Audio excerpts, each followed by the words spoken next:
Reiki tretmani kada ih radite, a nemate možda prikladnu okolinu za rad, nemate stol za tretman, mogu biti dosta neugodni. Znam, prošao sam sve. Od kauča, kreveta, stolica, od dnevnih soba, od kuhinja, od hodnika, pa čak su me pokušali jedanput dobiti da radim tretman i u golovinjaku.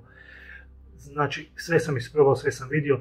Znam koliko je teško namjestiti se kada radite nekome na kauču, gdje baš taj jedan položaj koji mi ove sekunde ugodan, već za 10 sekundi izaziva neugodu. Koljena, ovo, ono, znači doista teško je nekad i kretati se oko osobe, staviti ruke na glavu ili na stopala. Znači, tu moramo malo naučiti kako se prilagoditi i imate dvije opcije. Prvo, osigurat ćete svoj prostor kroz koji ćete raditi reiki tretmane. Znači, u tom prostoru radit ćete reiki tretmane, nabavit ćete reiki stol, na njemu ćete povisiti ga, odnosno adjustirati ga po visini da vama odgovara.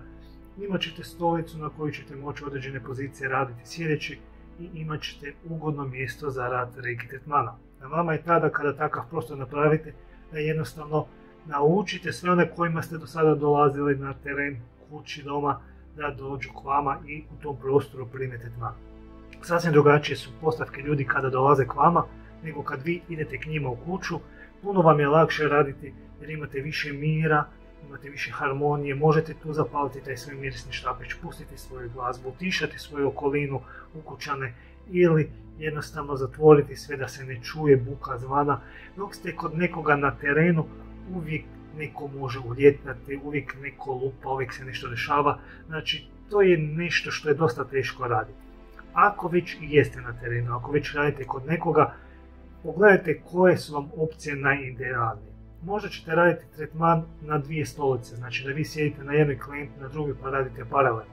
Možda ćete stajati, a osoba sjediti na stolici.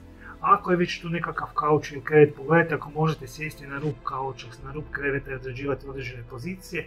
Ako to nije slučaj, ponesite uvijek sa sobom nekakav mali jastuk koji ćete staviti pod koljena kako vas ne bi žuljala, kako biste mogli duže izdržati. Reiki nam u reiki tretmanu pomaže i daje nam dodatnu energiju da mi taj tretman odradimo. Što znači kada ga ja radim na stolu za tretmana, ja mogu taj tretman odraditi i 2 sata i neću osjećati umor.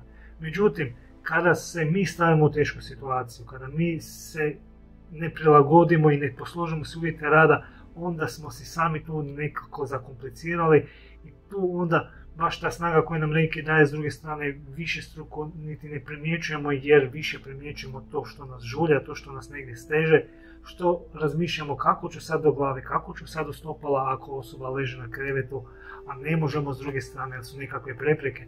Zbog toga terenski rad je dosta težak.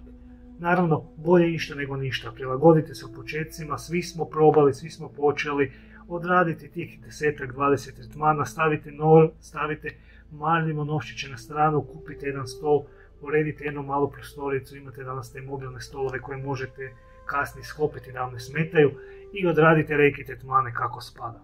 Radi sebe, radi klijenta, radi cijelog doživljaja, vjerujte mi, puno će vam lakše biti i biti ćete puno zadovoljniji i puno uspješniji. Prilagodite svoj položaj kada god možete, probajte ne se saginjati u kralježnici više, ako već trebate se sagnuti, ako vam je stol preniski, spustite se u koljenima koliko možete, jednostavno pazite na svoje tijelo, jer u principu dosta dugo ste vi ti koji se tu lome za vrijeme samog tretmana, osoba leži i uživa ili sjedi, tako da na vama je da se prilagodite, na vama je da se učinite vrijeme i položaj tretmana što ugodnijem, jer niko drugi umjesto vas neće. Eto, dragi moji, došli smo do kraja još jednog našeg videa. Nadam se da ste dobili neke od savjete kako se prilagoditi, kako se pomoći na svom radu reiki tretmana. Kažem, puno je teže raditi negdje na terenu, ali ako već jeste, maksimalno se prilagodite. Pazite da probate nekako uputiti osobu da sada kada radimo tretman, proba ta osoba isto tako malo utišati okolinu i da tu barem malo prenesete onaj dio atmosfere, osjećaja energije koji bi se dobio kada bi osoba došla k vama i radila u vašem reiki prostoru. Eto, toliko za sada od mene. Lijep pozdrav!